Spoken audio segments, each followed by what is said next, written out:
Sometimes in life, you gotta go hard for what you want. If you wanna be successful, it's all about determination and being committed to your vision, having faith, and pushing. What is going on, you in the tube? It's your boy Trucker Will, I'm trucking it like always, trying to make this money, trying to make this dough. So in this video, guys, we are going to talk about a few frequently asked questions that new drivers have when they come into the industry. We're going to talk about it next. The trucking, Trucker Will.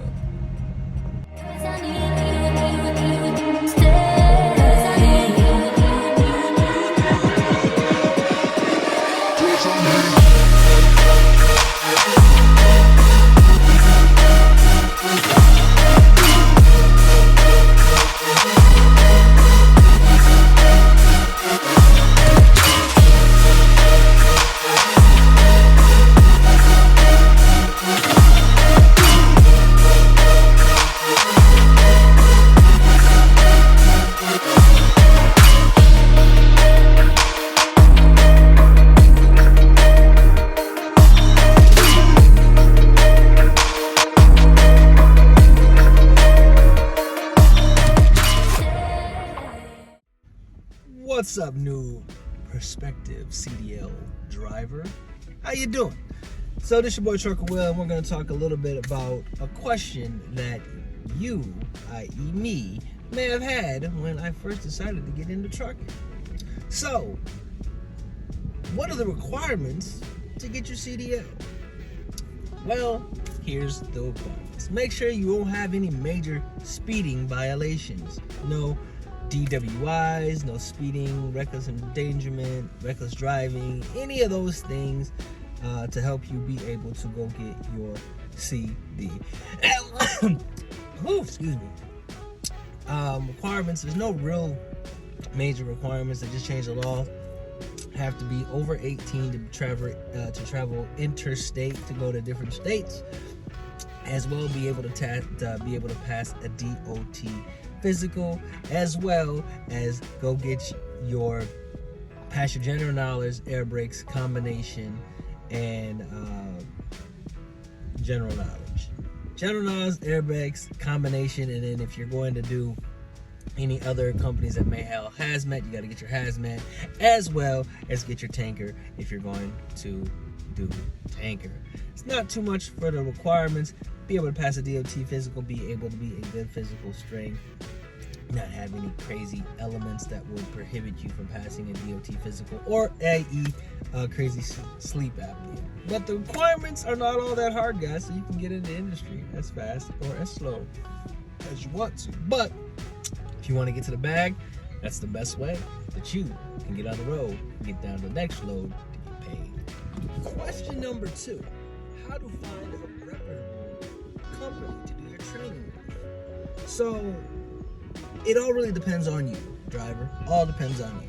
And I would say, what I would tell myself is that I want to go to a company that's going to give me the best type of training that I can get to get on the road, to get down the next load, to get to the next load, to get paid, but as well as give me the insight on what my goals align with. So you want to have goals before you come into this industry, but those goals have to line up with the trucking company that you're going to. So I would recommend Prime or CR England, the two that I would recommend. Now, you can go to any other. There's a list. There's a quantity of driving companies that you can go to if you don't want to do a 1 year or 2 year contract. But I would suggest do the 1 or 2 year contract. Use somebody else's equipment to mess up, to understand the industry, for you to be able to get the best amount of money out of your situation. But the best way to find a company is to find a company that's got a very good structure. It's going to teach you the ins and the outs, how to run your load, how to do your pre-trip and stuff like that. That's going to drill it into your head and expedite your plan as fast or as slow as you want to go. But don't go into it, like I said in question 1, don't go into it without knowing the requirements of it. But to find the best trucking company, make sure that it lines up with your goals or where you want to get to. Make sure that is key number 1. Make sure the trucking company that you go to lines up with where you want to go in this industry. If you want to be home, find a company that's going to train you, give you the knowledge that's going to allow you to be home. But you also got to remember, a lot of these companies right now require you to be OTR before you can be local. And any insurance company out here, trucking company out here, is going to want you to have at least 1 or 2 years of truck driving experience before they allow you to go local, because nobody really wants to go OTR. Everybody wants to be local to be able to be home. But you're going to have a little sacrifice to get to the main goal. Remember that. Types of trucking jobs, guys. Well, there's a select few. All right, so you can do concrete, you can do heavy haul, you can do reefer, you can do dry van, you can do dumpsters. You could haul the dumpsters and stuff like that. Any job that needs you to have a CDL to be able to drive are the jobs that you can do and use to get down the road, to get to the next load, to get paid. So there's a range of things, but each individual job has their pros and their cons. So you gotta also remember that it's not just hop in a truck and do what you want. There's pros and cons to it. Pro number one is that if you're in the dry van, you're not gonna have the crazy dispatch times that you're gonna get. You're not gonna be delivering at all hours of the morning or all hours of the night. That's driving. Now, reefer on the other side, you're gonna have delivery times at all crazy hours of the morning and sometimes all crazy hours at night. Your sleep schedule changes dramatically, which can be kind of difficult on your body. Just a FYI, okay? That was something that I really didn't realize until I got really into the industry. Flatbed, it's a little bit different. You may not run on the weekends because the shippers and receivers are Monday through Friday. So you might be sitting Saturday and Sunday. Now, if you do heavy haul, there's a lot of money in heavy haul, flatbedded, but then you gotta worry about the winter when you have to throw tarps and you have to be out there in the elements. Some people love it and they grind it and like, yeah, flatbed, type stuff, So you gotta understand that if you wanna go flatbed, go flatbed. They got Flatbed Gang, Guilty 718 or Adam. So, a can of trucker. You got all those guys that you can follow on YouTube that are doing flatbed, and they show you the ins and outs as well. But I do reefer and, truck wheel, whatever. So you can follow me if you would like to see on my blacktop journey. But those are the type of jobs that you have within the industry. And if you want to go haul concrete, you're going to construction sites. If you want to go run dump trucks, you're going to highway places where they need dump trucks to be able to pull the gravel and stuff like that. So there are all different types of jobs. But if you want to have the top of the top, go get your Class A. There's a Class A and there's a Class B. Get your Class A because Class A allows you to drive on a range of things and it opens up so many different doors for you. All right, so how do you navigate the process of finding a job and getting hired? So navigating the process and getting hired is not that hard because there's an abundance of trucking jobs out here that need to be filled. There's a truck driver shortage is not necessarily accurate. If you do the research, it's not necessarily accurate. But finding a job, once you find the job, you're going to do your application. Once you do your application, they're going to send you an email saying the information that they need, which is going to be your long form of your medical card, your driver's license front and back. And they may ask for your driving history. So be upfront. Whatever job it is, be upfront on anything that you had going on. Now, the thing that you might have to understand is that whatever happens in your personal car goes on your CDL. So if you get a ticket in your personal car, it's on your CDL. So you might as well be upfront about it and let them know so it doesn't come out looking like you lied. But once you do that whole process, they're going to have you go do a drug test. If you're smoking that weed, don't do it. Get rid of it because this is a federal job. When you trying to work for the government, that's where the money's at. So you gotta be clean. So if you're smoking and you see this video, stop smoking, wait about 30 days to 90 days. It's probably faster, but just to get it all out of your system so you can go on your journey. If they do hair follicle, you might have a problem. But make sure you do that. After you get all that done, process will probably take about a week. Get you in, drug test, Orientation, some companies is 10 hours, 3 hours, 2 hours. Sometimes it's a week, whatever. Get you in a truck and get you down the road to get your next load to get paid. It's the process, guys. What are the main challenges and responsibilities of being a truck driver? Well, there's a range of things that are responsibilities and challenges of being a truck driver. The biggest challenge is getting home for home time. Most companies, they want you out for 3 to 4 weeks before you can get home for a couple days. So you got to remember that, guys. It's not I'm home every week or every day. It's gonna take you a little time. You're gonna be on the road, then you're gonna go home. It's gonna be 2 or 3 days depending on if you're a lease operator or you are a company driver. If you're a company driver, your ability to go home shrinks down a little bit. You can always ask, but a lot of times they want you to be out 3 to 4 weeks before you go home for 3 to 4 days.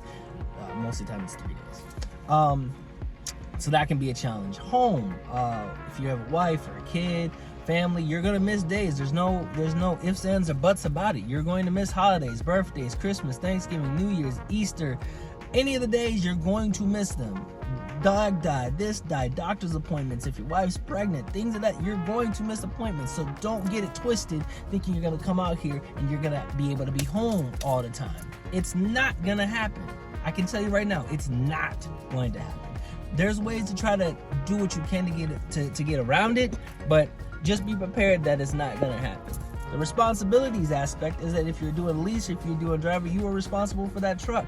Things that happen on that truck are your responsibility. You are the captain of that ship. If you want to go down this road, you want to go down this road, you are responsible. Everything is your fault when you're a truck driver. Everything until you're proven innocent. Make sure you have a dash cam. Make sure you have stuff that's going to make sure that you cover your ass. Sorry for the language. Make sure you cover your ass. I'm telling you right now, do not play with this stuff because people want to be on their phones and they want to be doing this and all of that shit. You're driving an 80,000-pound missile, and if you take your eyes off the road for a very short second, you can end somebody's life. And people are going to do stupid shit to you, but you got to be respectful, be calm, be respectful, be diligent, and be patient. And nothing needs to be done fast in a truck, hands down.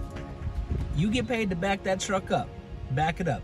It doesn't matter if it takes you 100 pull-ups. You get paid to back that big behind truck back up to a door and unload that load. So nothing needs to be done fast.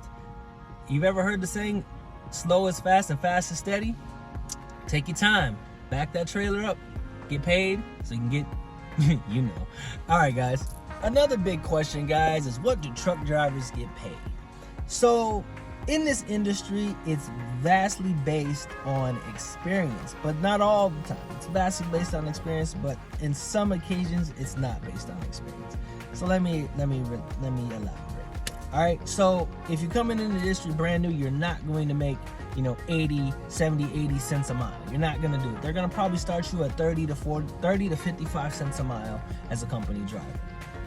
In the rare occasions up in Chicago, you might get 60 or 70 cents depending on the company that you're rocking with, because it's based off of miles. Now you might see some posts that say we're gonna give you 80% of the load, or 88% of the load, or 90% of the load. That means that you're a lease operator and you're gonna be responsible for all of the expenses off that truck, which is truck payment, insurance, and fuel, which in the world of trucking would be your fixed cost, which would be your truck payment, insurance, and your variable cost, which would be your fuel, because that goes up and down based on the industry. So your salary is based on that. But the average driver is going to be able to do about 2,500 miles a week.